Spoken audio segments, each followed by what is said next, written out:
Nakalimutan na ba natin ang mga baha, mga luha, ang mga tahanang nawasak, ang mga buhay na nawala? Ang bilis naman natin nakalimot. Permiso daw ang sumisigaw para sa katarungan. Hindi ba korupsyon ng tunay na permiso? Kaya may akap dahil Miss Miguel. Bumaha at bumagyo ng biyaya dito sa ikalawang distrito ng ating lalawigan. Official denounces cuts to the government's 2021. Ang paulit-ulit na panloloko sa taong bayan. Cover up yan. O ano nangyari? Yun ang perwisyo. Kung hindi tayo titindig ngayon, paano na ang kinabukasan? Samahan natin ang mga tumitindig para sa justisya. But I tell them, they still will not win. Hindi lang ito para sa atin. Para ito sa mga anak natin.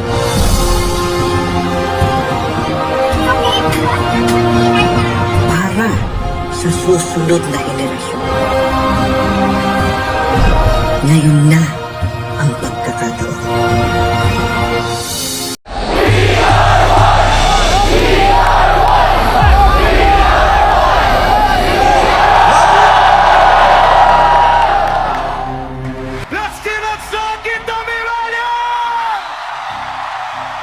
Di pamana ng mga buhaya,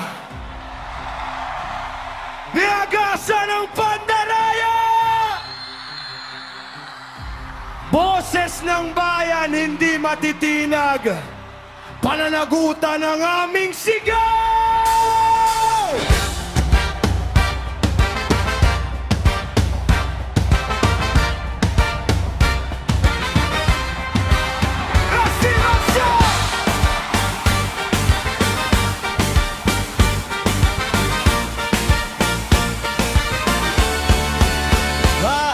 Kalye, luha ang bayan, pera ng tao. Sino ang may tangan, may proyekto, pero walang laman. Ang ordinaryo patuloy